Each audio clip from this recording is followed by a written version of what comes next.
Total war is all-encompassing, a war without boundary or limitation. In the Second World War, massive armies advanced, confronting whole populations with impossible choices. The manufacture of weapons transformed industry in the workforce.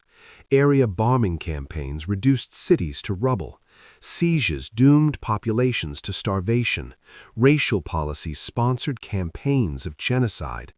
At the heart of this conflict were ordinary people who would reveal both the best and worst of humanity. People whose lives were lost or mortgaged to the demands of total war. In the peace that followed the First World War, people across the globe, raw and grieving, hoped it had been the war to end all wars, but a far more destructive war lay in their not-too-distant future. In the 1920s and 30s, the fragile peace began to falter. The Abyssinian crisis, the Sino-Japanese War, and the Spanish Civil War, each in their own way, provided glimpses of the war to come.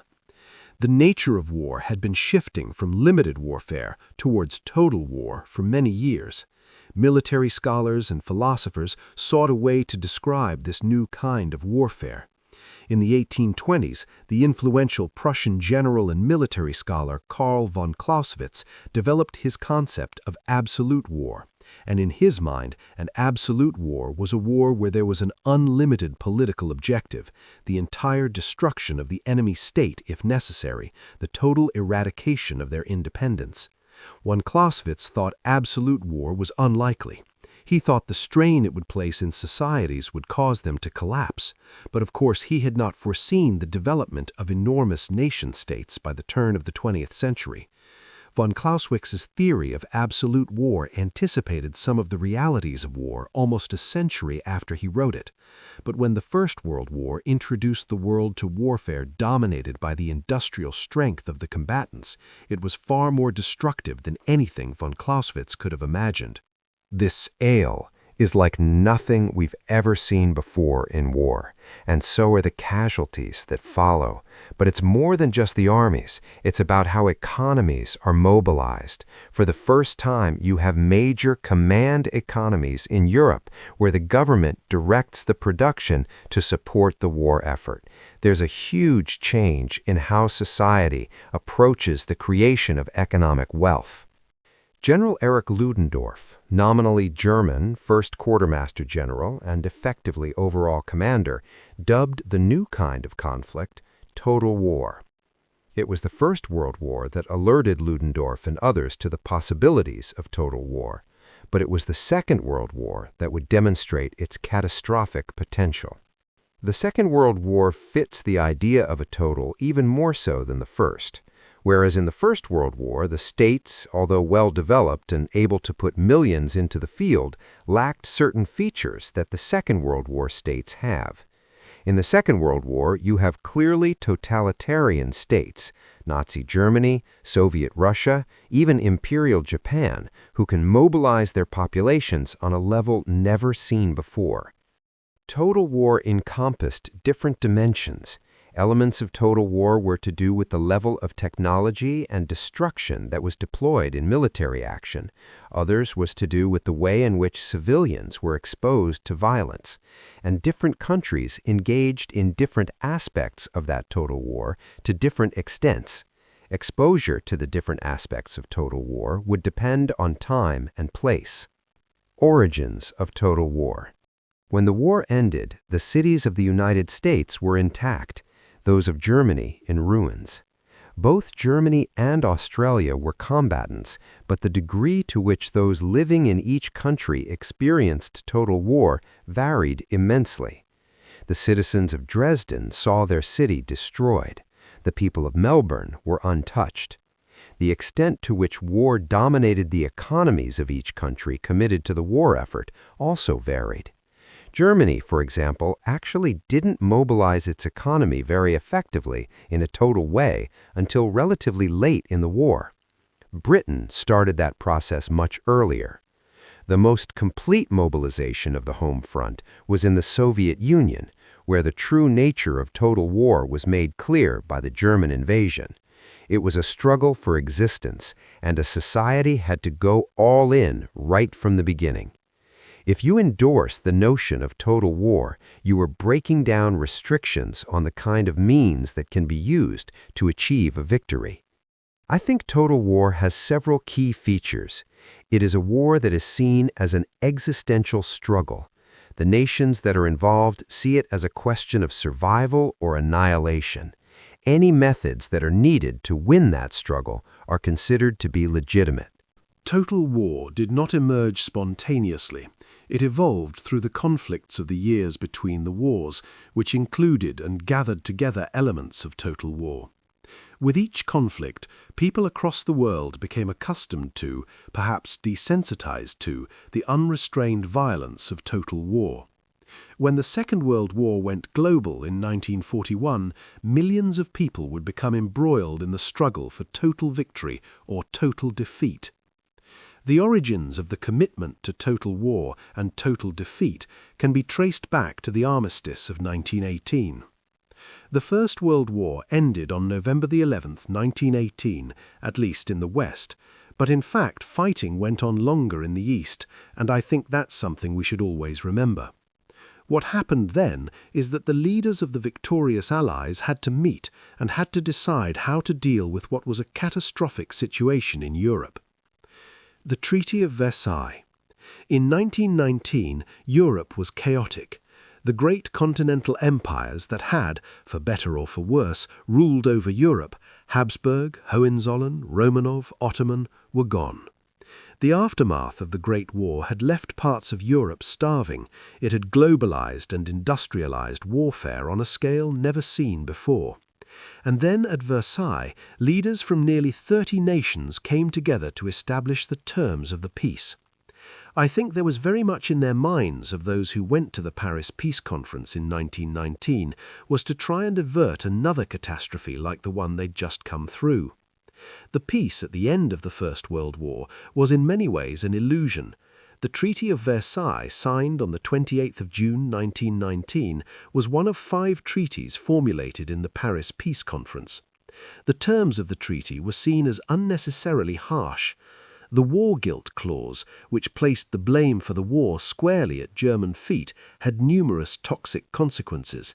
The payment of billions in reparations, the loss of territory and population, loss of all her colonies, and restrictions on the size of the German army and on the creation of weapons and munitions among them.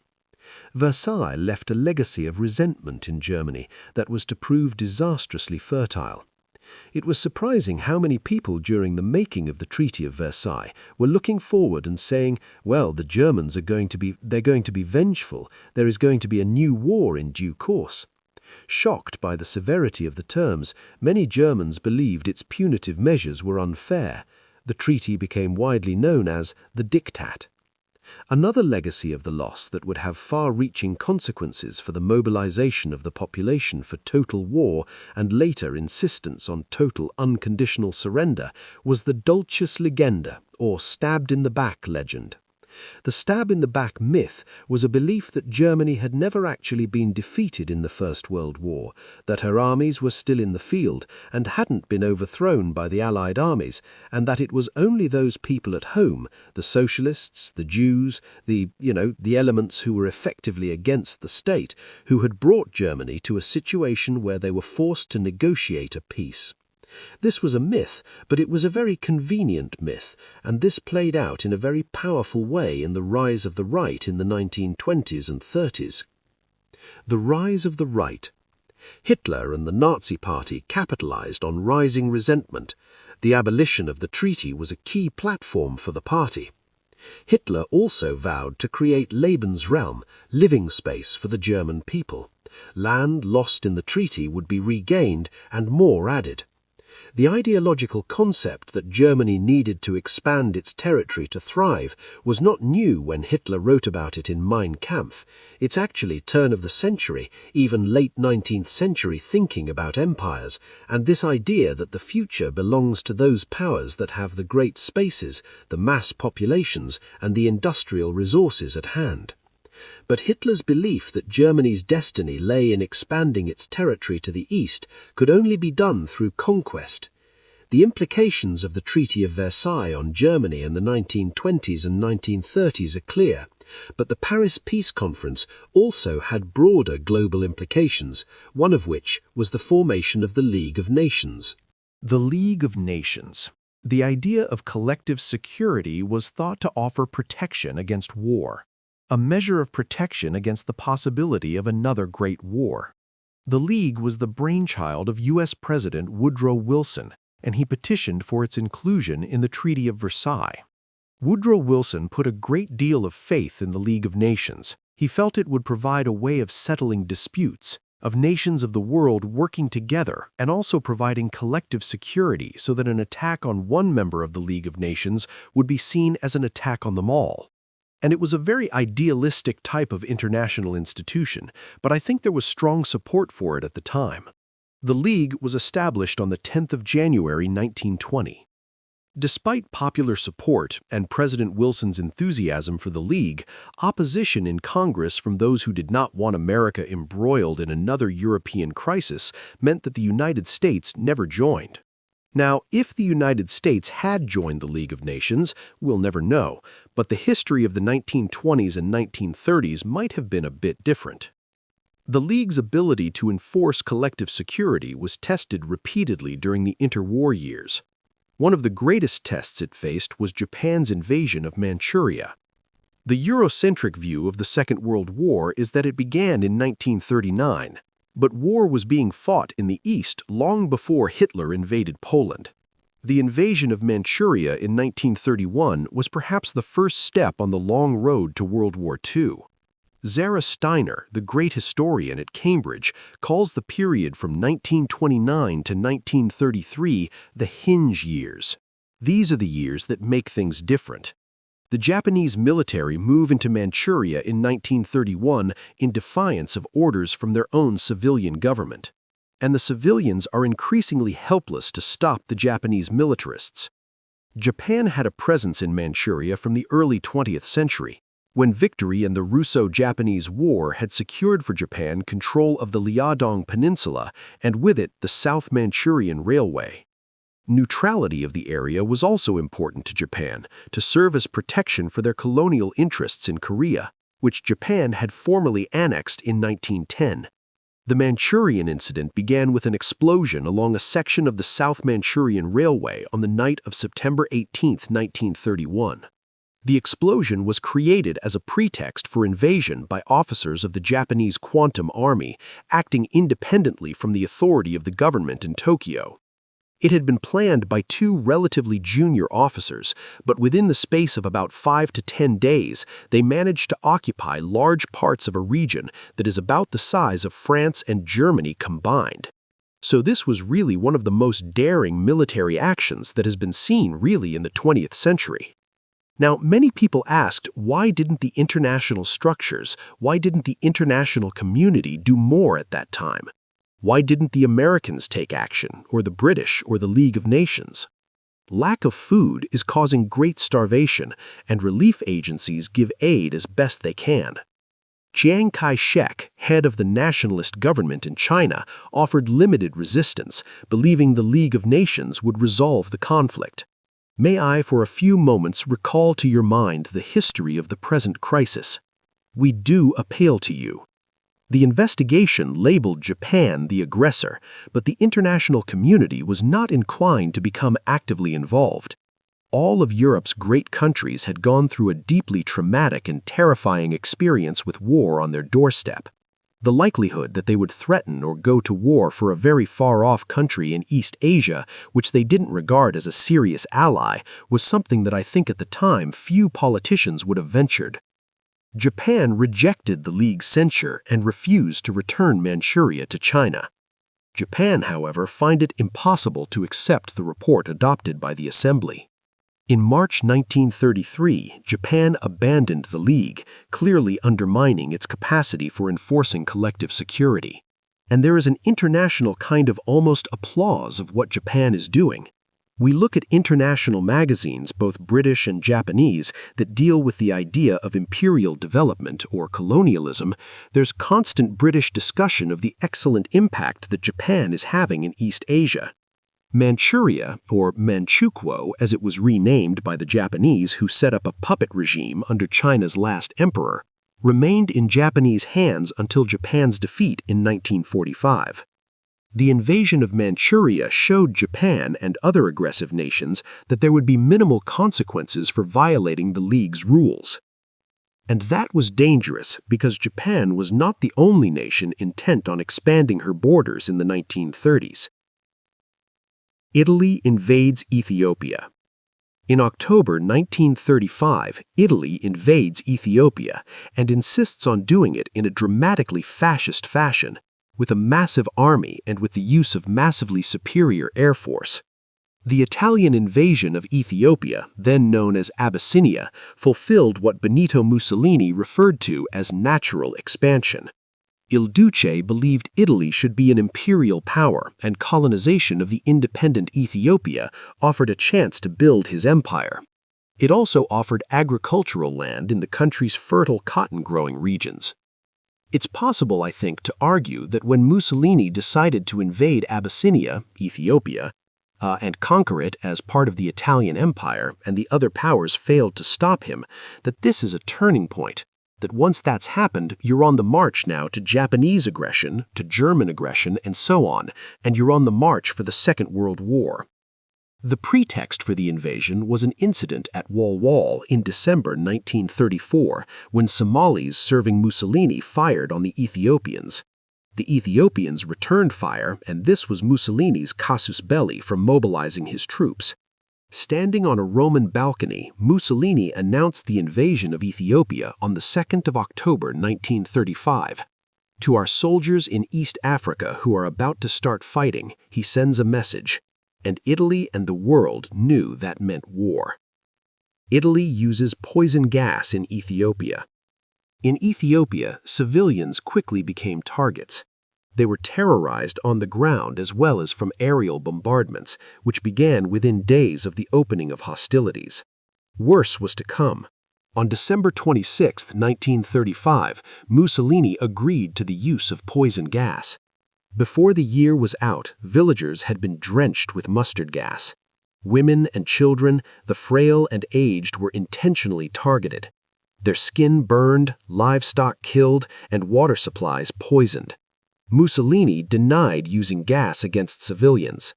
Mussolini claimed that the frightful wounds that the Ethiopians got from poison gas, that it was just a form of leprosy, and they weren't really using poison gas against the Ethiopians at all. The trouble was that the democracies tended to connive because they didn't want to force the issue into a shooting war.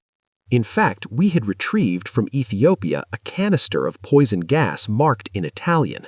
So we knew exactly what was going on, and therefore, as I say, in a sense, colluded with the Italian atrocities in Ethiopia.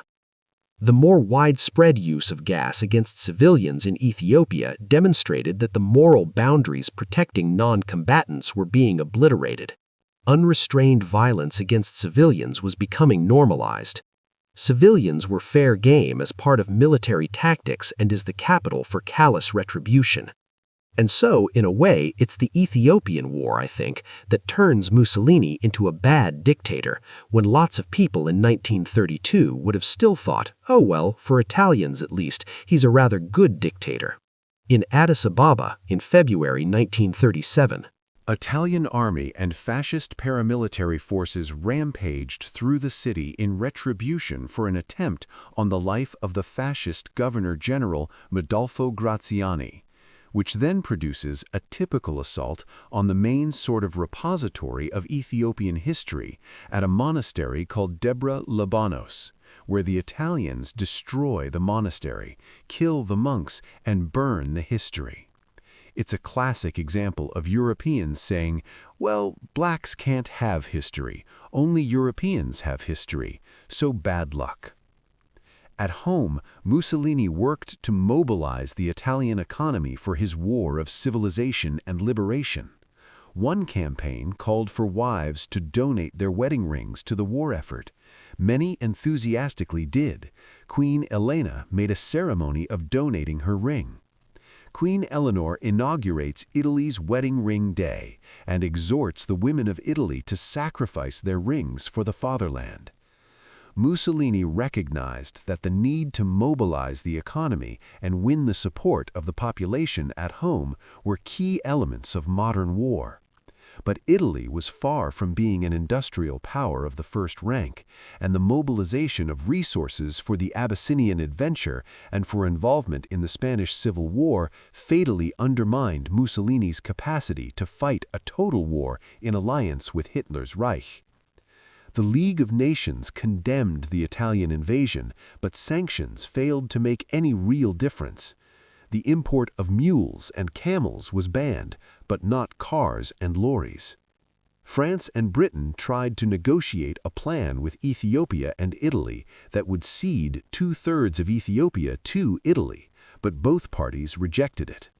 I think we need to remember that the great powers in this case, Britain and France, were imperial powers too, and it was quite hard for them to say to Mussolini, "Hang on, we've got big empires, but actually you can't have one."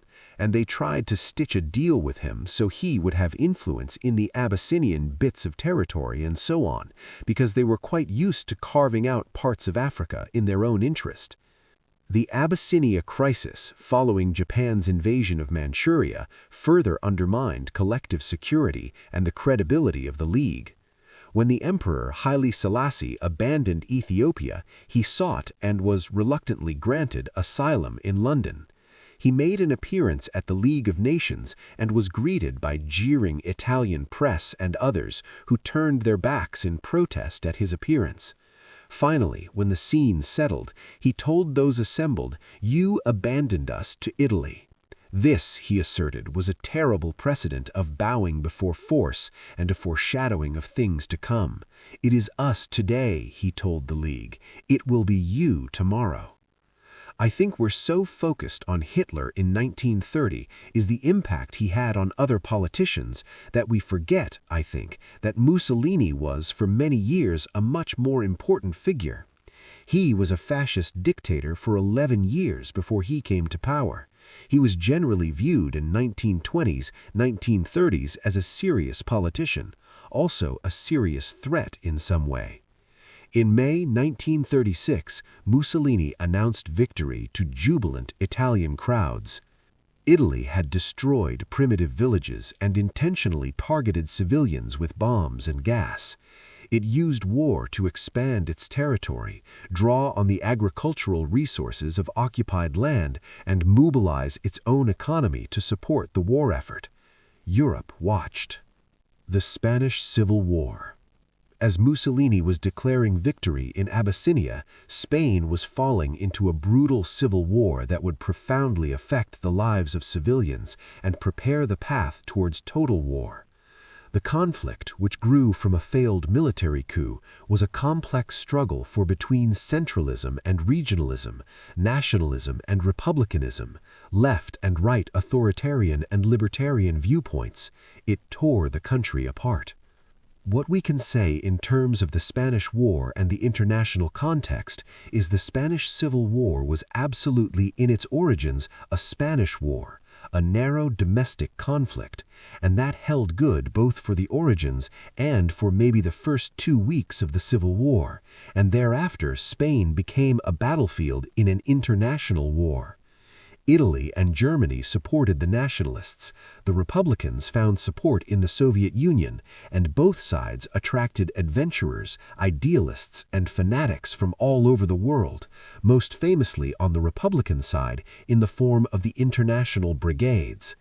Now, in terms of both Hitler and Mussolini, it's often said, that what they did was ideological, supporting another fascist, that it was also about experimenting with new military equipment. To an extent, it was. But the key thing that was behind the thinking of both of them was to undermine Britain and France. There were no simple alliances in this war, and everyone, including civilians, were both targets and potential enemies. One of the terrible aspects of the Civil War is the arming of youth at a school age. The youngest rebel in arms is normalized by his fellows when he leaves hospital at Vergara. The crowd stands to attention with the fascists salute as the 14-year-old veteran, healed of his wounds, comes out to report for duty. The concept of a fifth column emerged in this war. Nationalist General Emilio Mola Vidal, moving on Madrid with his four-column army, described a fifth column of supporters already in Madrid undermining his opposition. The idea of fifth columnists later fueled fear and the persecution of enemy aliens in the Second World War. In Spain, savage reprisals against opponents and suspected opponents were carried out by both sides. Campaigns of fear and terror were intentionally employed.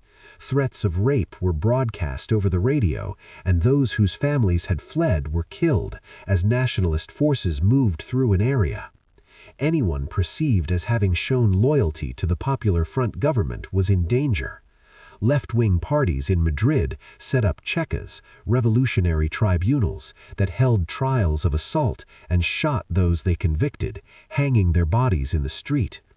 While on the right, nationalist purge committees executed those with liberal sensibilities. The war not only endangered the lives of civilians, it mobilized their labor and their homes.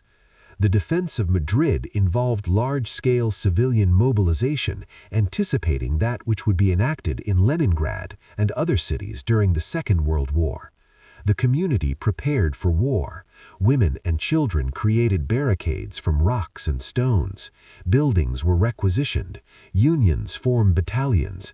Outside the city, the government army digs itself in and prepares for the assault of the rebels. When the battle for the city turned to stalemate, the nationalists resorted to aerial bombardments. Almost all of the residential areas were bombed. It was an ultimately fruitless attempt to break morale, but a very instructive rehearsal for future action. As far as Hitler was concerned, he saw participation in the Spanish Civil War as immensely beneficial. They'd managed to trial a number of military tactics which would be used in the Blitzkrieg in Poland first and then in France. That they'd actually been used, the culmination, if you like, was Guernica. That's when it's all been trialed. The bombing of Guernica began with a single bomber in the afternoon of Monday, the 26th of April, 1937. The main church bell rang out in warning of the air attack. Refugees, troops, and the town's civilian population made their way to the refugees. The German Condor Legion had more firepower than all the air forces of the First World War combined, and one bomber from its experimental squadron wreaked havoc on the center of town. Once it had passed, people emerged from the shelters to help the wounded and were surprised when 15 minutes later the full experimental squadron flew over, dropping its bombs. Then, at 5:15, the town was carpet-bombed by 3 squadrons operating in 20-minute relays for 2.5 hours. Incendiaries blanketed the city in flames, as in the skies above, the precursor to the Luftwaffe rehearsed destruction for the war to come. A lot of military equipment, high-tech military equipment, had been tested in Spain. So for Hitler, the consequences were positive. As far as Mussolini was concerned, it was a much more complicated issue. At one level, he gained, the foreign policy and the propaganda triumphs, but at a huge cost. Italy had sent maybe 80,000 troops, a high number of casualties. It had used about half of its naval fleet and almost all of its air return force. Large amounts of equipment were left behind when the Italians left Spain. For the rest of the world, Spain offered a glimpse of the total war to come. Spain. It was a war fought with the labor of the people, marked by destruction that did not discriminate between combatant and non-combatant, battlefield and suburban street. The consequences of total war were also becoming clear. The situation for the hundreds of thousands of refugees who fled Spain was dire. France offered some asylum, but conditions in the hastily assembled camps were terrible. No running water or latrines in some camps. Refugees dug holes in the ground for shelter. The cost of supporting refugees was in the millions of francs per day, and the French government faced opposition from those opposed to admitting refugees. France faced a foreshadowing of the crisis that would overrun Europe at the end of the Second World War. In the Pacific, too, a humanitarian crisis was unfolding. Japan's war against China paused following the annexation of Manchuria. In 1937, it flared catastrophically when Japan launched a full-scale invasion. World War II broke out on the 7th of July 1937. This is not a date that European historians generally attribute to this event, but I think there is a very strong case that actually the Second World War began in Asia, and particularly with shooting between locally garrisoned Chinese and Japanese troops at a bridge called Lugo Chao, known in the West as the Marco Polo Bridge. When ceasefire discussions failed, China mobilized for war against Japan. A war that would temporarily halt the civil war being fought between Chinese nationalists and communists who came together to form a united front against invasion. I think it's fair to say that Chiang Kai-shek and the nationalists were well aware that an invasion was very likely, and increasingly in the mid-1930s they had made preparations. However, they were greatly outnumbered and outgunned by the Japanese. The Japanese had a huge advantage in terms of mechanized divisions, in terms of artillery, and particularly in terms of air power. Japan hoped to move quickly to neutralize and contain the conflict in northern China. This worked initially. Beiping, as Beijing was then called, and Tianjin fell quickly after intense aerial bombardments. They expected it to be a quick lightning war that would probably end either with a collaborationist Chinese regime doing their will, or even a full-scale invasion and occupation of China. So they were greatly surprised and angered when the initial phase of fighting took rather longer than they had thought. Chiang Kai-shek, the leader of the Chinese government, had never believed that a war with Japan would be quick or easy, and he had made plans for an extended, protracted war that would probably involve withdrawal into the interior of China for quite a long period of time until international assistance could be persuaded to come China's way. Shanghai. Chiang Kai-shek chose Shanghai as the place where he would make a stand against the Japanese. Once a small fishing village, by 1937 Shanghai had become a vibrant international center for commercial affairs. It was home to universities, European banks, and foreign-owned factories. On the 14th of August, Black Saturday, bombers of the Chinese Air Force set out to target Japanese naval assets, including the Japanese ship Izumo. But two pilots inadvertently dropped their bombs on the wrong targets, hitting one of the busiest civilian areas of the city. The Palace Hotel and the shopping district Avenue Edward VII were hit. The international settlement, thought to be safe, was a scene of destruction. Soon enough, Japanese aerial bombardment also began, with attempts to capture the city, leading to fighting on the streets. On the 20th of October, the international settlement suffered again when a Japanese bomb hit a tramcar. The fighting in Shanghai demonstrated to the international community the indiscriminate nature of aerial warfare.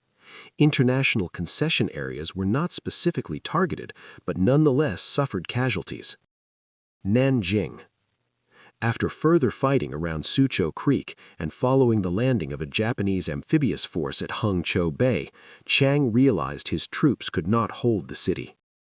The fighting in Shanghai was terribly brutal. Japanese losses were about 40,000 soldiers, and Chinese losses were probably around the 200,000.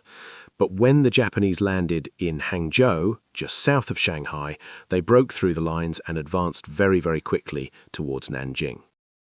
Nanjing, also known as Nanking, was a culturally significant city for China, renowned for its architecture.